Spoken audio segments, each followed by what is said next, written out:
So New York Knicks owner James Dolan had a nice sit down where he's looking like a brand new man. I guess that's what happens when you finally find the right people to hire and run these teams. But it was all smiles, and it's great to see him in good spirits. But he touched on a bevy of topics, ranging from the Tom Thibodeau firing to not hanging up the Emirates Cup banner, MSG networks as the overall business of the league changes, and even the expectations this season that he has for this Knicks squad. So you guys check it out, and every once in a while, I'll check in.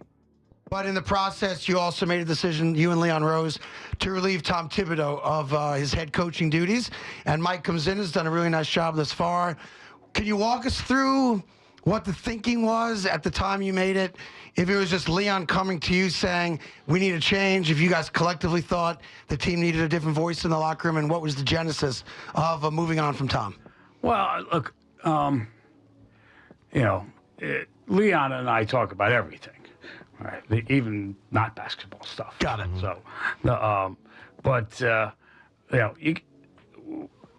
the team is really built on the shoulders of Tom Thibodeau, right? He built that core, sure. Right? We went as far as we did last year, and so you really got to take your hat off to Tom.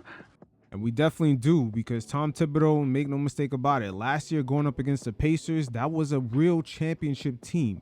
It didn't look like it on paper when it comes to the names, but just the way they were built, they really revealed who they were in the finals.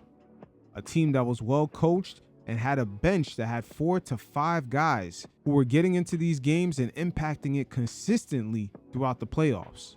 They had OKC on the ropes in Game 4, and it looked like they were going to go up 3-1, but unfortunately for them, they couldn't quite close it out when OKC was cold from the field in that third quarter. The only difference between the Tom Thibodeau Knicks from last season and the Oklahoma City Thunder was the way that they responded in Game 2 after the Pacers stole Game 1. That Eastern Conference Finals, when we all look back at it, there was very little breathing room for the Knicks to make mistakes, period, in that series. I stated this before, but Jaylen Brown had admitted that the Pacers were the toughest team the 2024 champions Boston Celtics faced in the playoffs. So Thibs does deserve his credit. Had the Knicks closed out Game 1 or had a better showing in Game 2, that series would have probably ended up going 7. And the job that he did. But we did come to the conclusion that we had an idea of how we wanted to organize the team, and actually it goes for both teams, and that meant we needed to evolve, right? Actually, beyond the old traditional coaching, right? Formulas, etc. And we tried to work that with Tom. It really wasn't his thing. And unfortunately, that not being Tom Thibodeau's thing came back to haunt him, because out of the final 4 teams that was left in the playoffs between the Knicks, Pacers, Thunder, Timberwolves, the Knicks were the only team that was not consistently using their bench. Their roster was a little bit too top heavy when it came to the minutes. And also, let me add on this when it comes to the bench scoring. For the Pacers, it was so consistent. Even in Game 5 with the Knicks winning, the Pacers bench was still able to drop 56 points. So regardless if the Knicks had closed out Game 1 or not, there was always going to be very little breathing room to make mistakes throughout that whole series. I don't want to put words in your mouth. From that, do you mean like not using the bench that much, the style of play? No, what are you referencing there? That's some of it, right? But it is much more about style of leadership. Right, collaboration versus sort of lone wolf type of thing. Yeah, got it. So thank you for giving me the word. I got you. That's better than the one I was thinking of. But because of the way, particularly basketball, but also hockey too, the way the sport's evolving, the how much more complicated it is. We're very, very big on development in both clubs. Because you can't, it's not like the old days, like the old Yankees, where you get Reggie Jackson right. and this guy that put together a team. It's almost impossible to do that in the NBA. You have to home grow right, some of your talent, and that also builds up trade currency, et cetera. But it's a development thing. Hey, right there, James Dolan is making reference to the new CBA, something I've expressed for a couple of seasons now. A couple of you fellas looked at me like I was bugged out. But within these new rules, the days of just buying out star players is over. Now, because teams don't want to hit that second apron and just deal with all those restrictive penalties to making your team better from year to year, they're going to have to land on a lot of gems, late first rounds all the way to the second and even undrafted.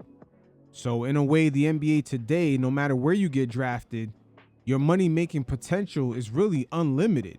Fred VanVleet went undrafted. He signed over $100 million contract. Look at Jalen Brunson right now with the Knicks. You could even look at Jimmy Butler. He signed multiple $100 million contracts. So the landscape today is definitely a lot different, and there's going to be a more focus on trying to avoid hitting that second apron. You could dip into it for 1 year, but you got to pivot away and flex out of it for maybe the second or third year. Look at the Boston Celtics with Jason Tatum and Jaylen Brown.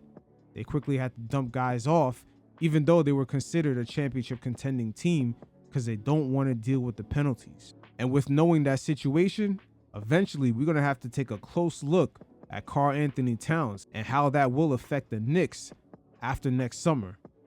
This current version of the Knicks was never built to last long.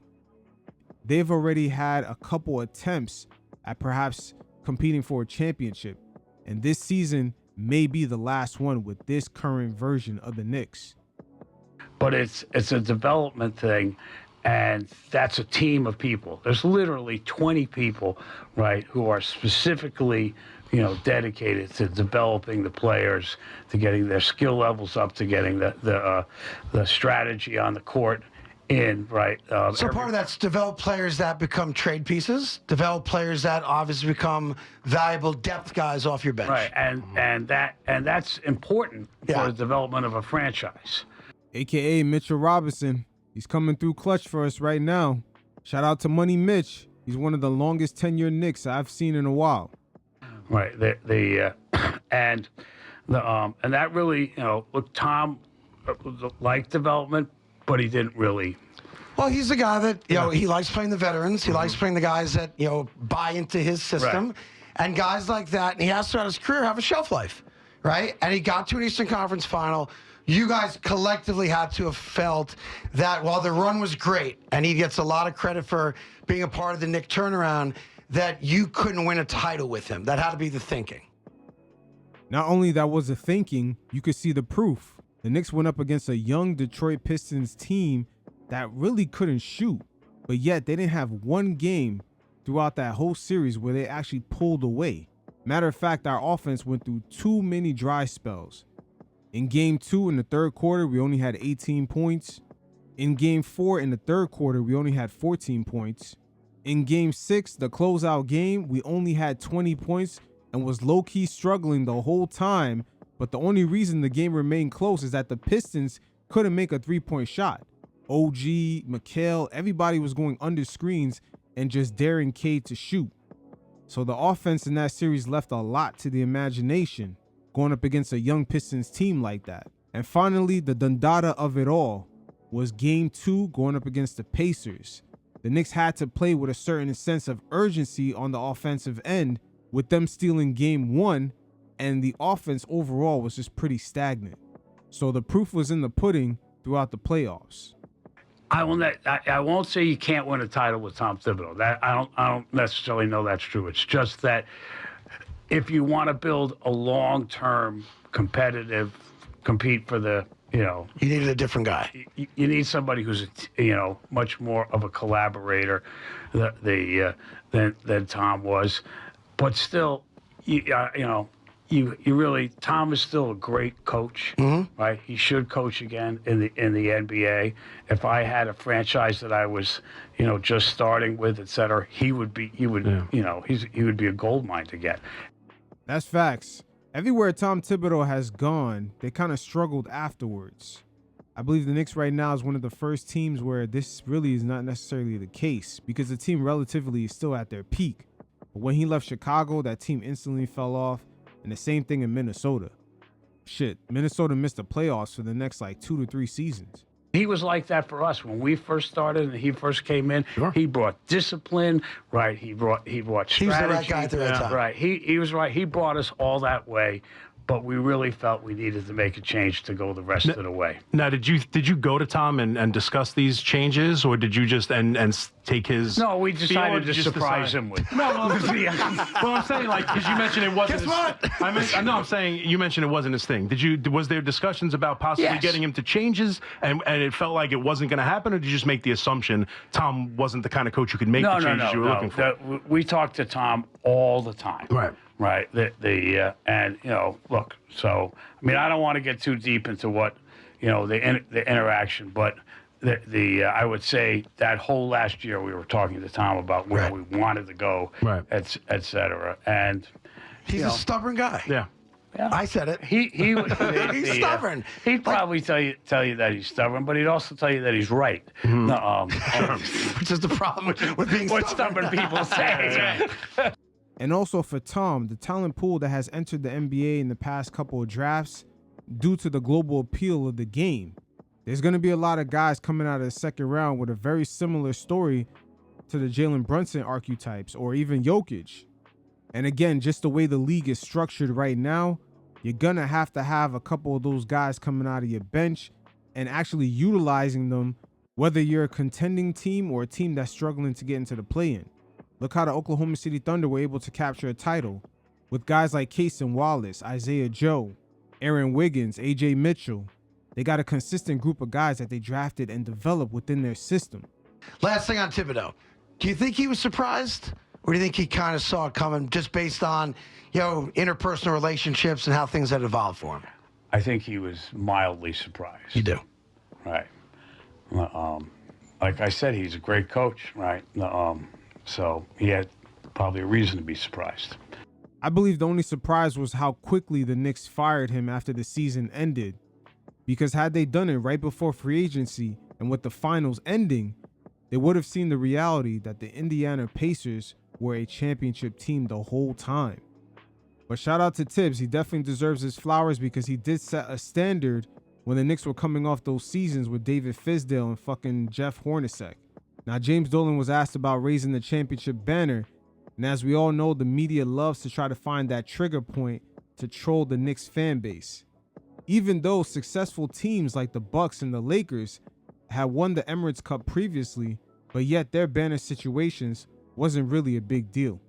It's amazing how that works, but I'm always saying, my fellow Knicks fans, you will have haters even through success, because all the other fan bases, as well as the media, they already know the league looks quite different when the Knicks are popping. That's why they all come together like fucking Thanos and hate on you. I can guarantee you we are not raising a banner. Not that we're not proud of winning Yes, it. no, we are going to raise a banner. No, you're not. We're going to raise the the cup? NBA championship banner. Now you're talking. That's the banner we want to raise. Yeah. I said for all the accomplishments way back in the day the Knicks had, James Dolan and the New York Knicks are not, as much as it's great to win. And I think what Mike Brown said afterwards, which was important, teams have to learn how to win. That was a playoff game. It was a Game 7 atmosphere. Spurs are a really good basketball team. That fourth quarter was awesome. And I'm a fan of the Cup because you get special games like that in the regular season.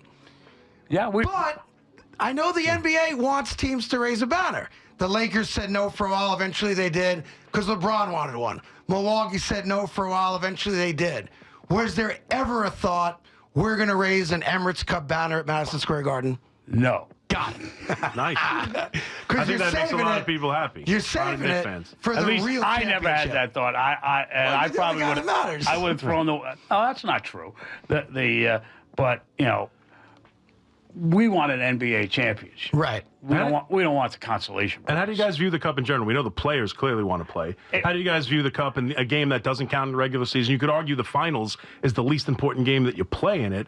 What's the feeling of the organization going through it, knowing you're playing games that possibly, you were talking about the injuries you're dealing with now, all that kind of ramifications of playing games that technically don't matter? It's all equal. I mean, I think we felt good about the Cup, right? Sure, We you felt- should. Right, and the way, I mean, I was excited, to be honest. I mean, when we played San Antonio, I thought we were going to play OKC. Right. Right. And I was like, okay. They did too, by the way. And I thought, We all did. I didn't think Wemby would make it to the finals, but had the Knicks played OKC in that atmosphere, that would have been a great litmus test to see where this team could be at. Because it's not necessarily about OKC, it's just about the makeup of their team.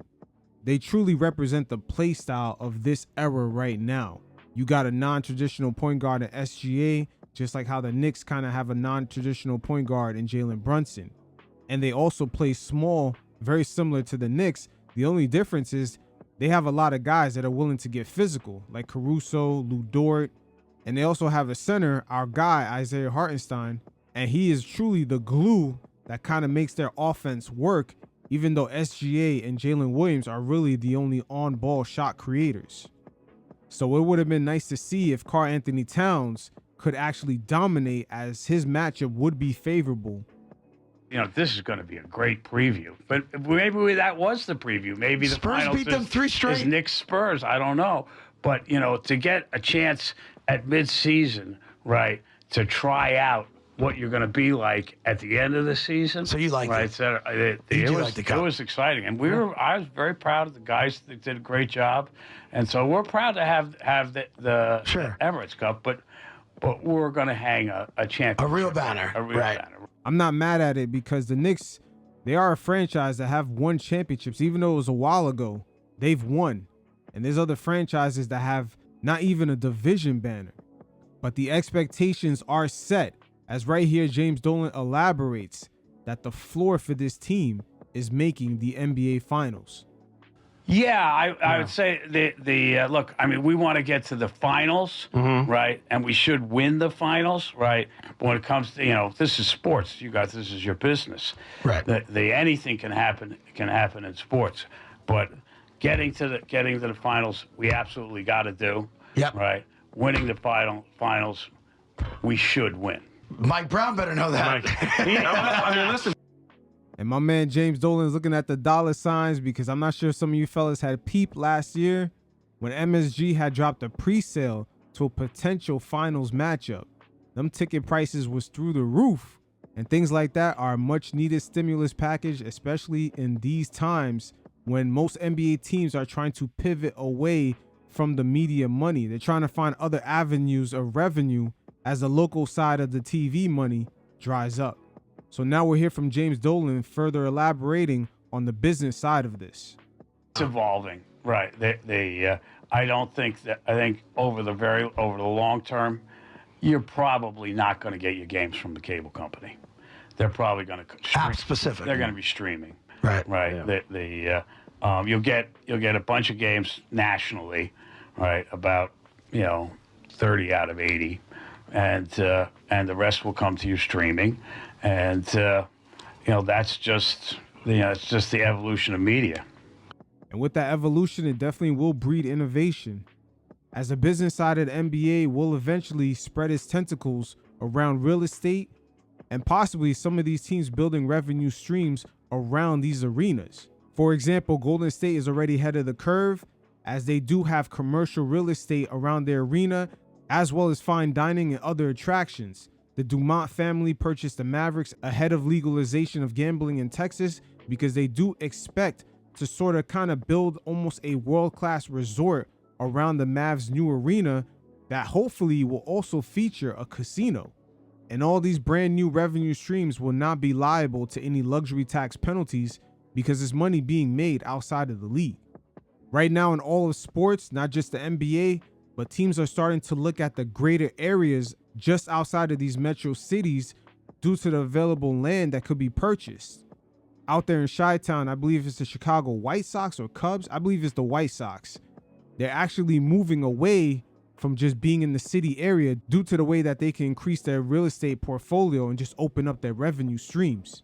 That's going to be the new way franchises begin to separate themselves as the TV money is split equally among all NBA teams. And what gave the Knicks their leverage versus other NBA teams was the MSG networks.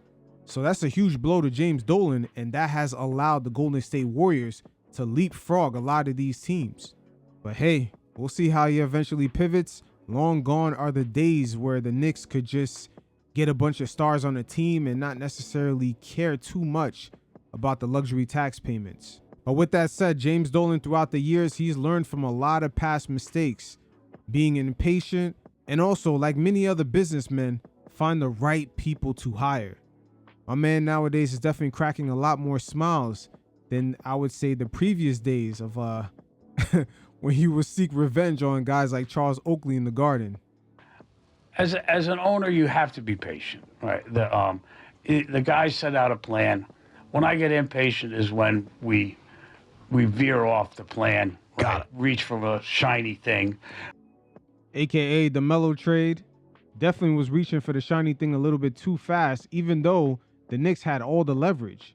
And had we waited it out, Melo would eventually arrive in New York with more reinforcements on the team, and also not allowing the Denver Nuggets, especially Masai Ujiri, to pimp the Knicks out. Right. Giannis. Got it. Got it. Yeah. And think we can, win a championship or build a championship team in one fell swoop. I've been at this now for almost 30 years. Yeah. Right. And I can tell you that, it does happen once in a while, but I don't think that's the way that, I don't think that's how we're going to win. Should Knick fans expect any type of significant deal by the trade deadline? No. No. You think it's as is, these 12 guys, good enough to make the run and win a championship? That's what I think our plan is, yes. I talk to Leon every day, and, look, nothing's impossible. I won't rule anything out, but who do you want to lose? You don't get something without giving something. Right. Right. Who do you want to lose? Right. Right now, I'm not going to lie. The only person I wouldn't mind losing is Yabusele sometimes. But I guess we'll stay patient. And interesting enough, Dolan spoke about the Abu Dhabi experience with the Knicks. And make no mistake about it, out there, they do favor the Knicks. So internationally, there's a lot going on. A few places in the Middle East are trying to diversify their economies, and they're trying to brand their country's image a lot different, and they're doing it through sports. We could see the Qatar 2022 World Cup was a prime example, and it went through successfully. So now the local governments are looking to build on that, and that's where the NBA is looking to cash in. But James Dolan got some inside scoop down there, as they are open to the idea of the Vegas Spear down there. Do you like the NBA and the Knicks taking the game to Abu Dhabi and seeing Knick fans, basketball fans, the preseason games and having a bunch of guys out there? Do you enjoy that? Yeah, basketball for sure is an international sport. And so it makes sense for the NBA to do that. Abu Dhabi is one of my favorite places. And so... and they're a partner of the Knicks, obviously. They have... And they're also a partner in Sphere. Right. They're building the second Sphere, if I'm not mistaken. Building the second Sphere in Abu Dhabi, yeah. It's a great place. You should go. Most people don't have that on their small list of my notifications. Most people don't have it right now, but they do have the financial backing to make that happen. Just Qatar getting the 2022 World Cup is kind of insane, but that was great branding for that part of the region. It's almost like any other place. If you look at the history of Florida, especially Miami, it was nowhere near the attraction that it is now. So over time, the branding can change. My cousin, as you know, lives in Abu Dhabi, but most people don't have that on a short list of vacations. But they will. You think so? I think they will. Yeah, because that whole area is developing, especially under the UAE. Right, they're building it out. They're transferring from oil into other industries, including entertainment, et cetera. And they're Hey Dolan, you already know, man. You trying to get your bag down there. I see you in talks to possibly get another Spear down there. We know. Culture is developing there, and I think if they ever get through, the Middle East ever gets through all of their political troubles, right? Cross your fingers on that. It could be the next U.S. Oh, best believe that can happen. That can happen with the right amount of money and marketing. That can happen. And do you still enjoy being a professional team owner in New York City? That's the loaded question of the day. Let me tell you something about ownership.